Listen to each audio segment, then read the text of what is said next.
मिश्रा का और आप देखना शुरू कर चुके हैं द डिबेट। बहनों भाइयों, सबका साथ, सबका विकास और सबका विश्वास से शुरू हुई बात अब अपना त्यौहार और अपनों से व्यवहार पर आकर रुक गई है। अब भारतीय जनता पार्टी के कुछ दिग्गज और बड़े नेताओं ने ये स्टेटमेंट दिया है कि इस बार का त्यौहार अपने अपने व्यवहार यानी अपने अपने समाज के लोगों के साथ ही उनके साथ धंधा करिए या उनके साथ सामान खरीदिए। इस तरह के बड़े बयान आए हैं जो रिलीजियसली बड़ा चौंकाने वाला है, क्योंकि बीजेपी की पहले इस तरह की हार्ड लाइंस नहीं थी, लेकिन इन दिनों बटेंगे कटेंगे के बाद बड़े बयान आ रहे हैं कि अपना त्यौहार अपनों से व्यवहार करना चाहिए, यानी खरीदारी सिर्फ उन्हीं से की जाए। इस तरह के कुछ स्टेटमेंट आए हैं जिसकी वजह से उत्तर प्रदेश और देश की राजनीति में बड़ा भूचाल आया हुआ है। तो आज चर्चा हम इस विषय की करने वाले हैं। बहनों भाइयों, बस्ती के पूर्व सांसद और भारतीय जनता पार्टी के सीनियर लीडर, असम के प्रभारी हरीश द्विवेदी, आप सबने नाम सुना होगा, उन्होंने एक फेसबुक पोस्ट किया और उसके बाद मीडिया में एक सार्वजनिक बयान दिया। उनको आपत्ति है इस बात पे कि मुसलमानों से इस दिवाली में हिंदू सामान न खरीदे। मतलब इस त्यौहार में वो अपना जो व्यवहार है यानी खरीदारी है वो समुदाय विशेष के लोगों के साथ न करने की अपील की जा रही है। ये बड़ी चौंकाने वाली बात है, क्योंकि अगर हरीश द्विवेदी ये बात कह रहे हैं तो इसका मतलब कि ये भारतीय जनता पार्टी की ऑफिशियल लाइन होगी।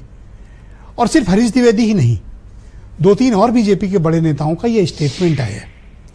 तो क्या वाकई में इस तरह का कोई कैंपेन चल रहा है कि मुसलमानों के साथ खरीदारी नहीं करनी है या उनका आर्थिक बहिष्कार करना है?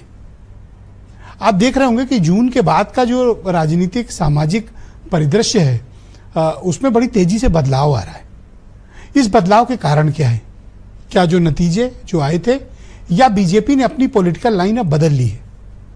क्योंकि इधर काफी वक्त से मैंने नहीं सुना सबका साथ, सबका विकास और सबका विश्वास। क्या बीजेपी ने ये लाइन छोड़ दी है? और क्या कारण है कि इस तरह के हार्ड लाइन स्टेटमेंट्स देने पड़ रहे हैं? क्या ऐसा करके बीजेपी जो उत्तर प्रदेश में लास्ट पार्लियामेंट्री इलेक्शंस के नतीजे आए और अपोजिशन में पिछड़े और शेड्यूल्ड कास्ट कम्युनिटी यानी बीसी और एससी की एक बड़ा हिस्सा उधर गया, क्या उसको रोकने के लिए ये सब किया जा रहा है? आप ध्यान करें तो 4 जून के बाद की तस्वीरें बदली, जैसे कांवड़ यात्रा वाले इशू पे, फिर नेम प्लेट लगाने वाले पे इशू पे, फिर तरह तरह के नोटिफिकेशंस पे, फिर बटेंगे तो कटेंगे अगस्त में आ गया।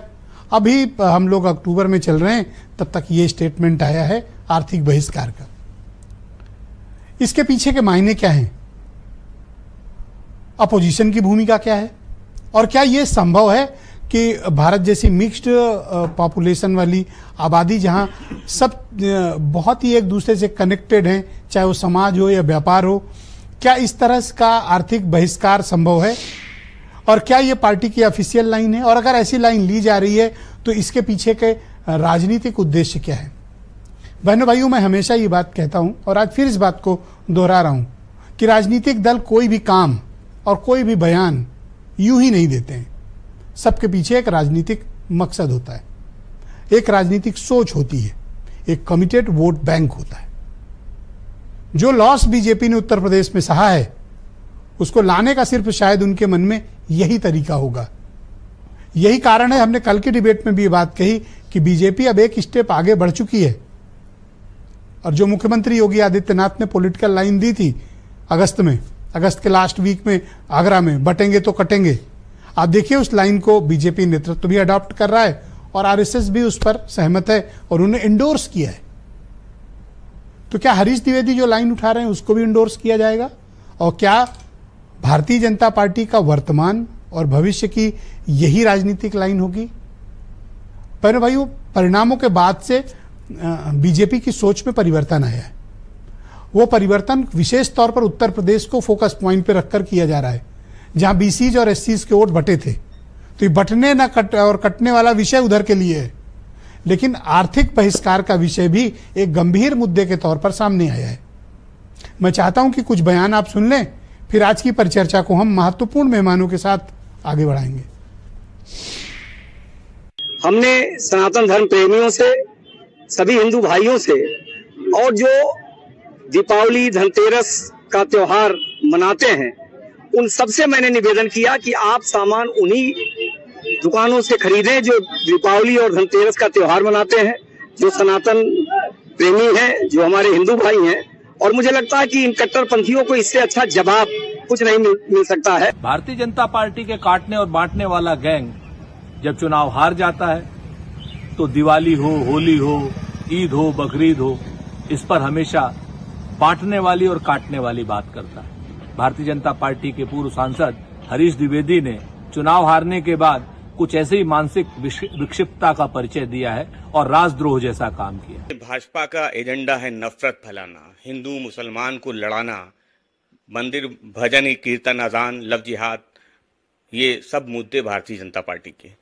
भारतीय जनता पार्टी चाहती नहीं है कि हिंदू मुसलमान साथ रहे। अगर हम सनातन हैं तो अपने का ही समर्थन करेंगे। जो हमारे सनातन धर्म के भक्तगण जो भी अपनी सामग्री दे रहे हैं उनको हम बिल्कुल स्वीकार करें। अगर हम एक रहेंगे तो भी अनेक बन जाएंगे, अगर विरोधियों का हम साथ देंगे तो कट्टरपंथी की जगह पर अनेक हो जाएंगे। इस मुल्क की तहजीब, इस मुल्क की सकाफत ये नहीं रही है कि कोई भी सामान खरीदते वक्त हम अपने धार्मिक कार्यक्रमों में सामने वाले का मजहब या सामने वालों का धर्म देखें। इसलिए मुझे लगता है कि इस तरीके का ऑर्डर जो किया गया है ये हमारी संस्कृति, हमारी तहजीब और हमारी सकाफत के खिलाफ है और ये कतई तौर पर किसी भी सूरत में मुनासिब नहीं है। तो बहनों भाइयों, आज की इस परिचर्चा को आगे बढ़ाएंगे। अब हमारे साथ भारतीय जनता पार्टी के सीनियर लीडर और फार्मर एमपी हरीश द्विवेदी स्वयं जवाब देने के लिए मौजूद हैं। राष्ट्रीय स्वयंसेवक संघ के विचारक शैलेंद्र शर्मा जी भी हमारे साथ इस कार्यक्रम में जुड़ चुके हैं। फराज किदवई समाजवादी पार्टी के प्रवक्ता हैं। सुशील दुबे बहुत ही जाने माने पत्रकार।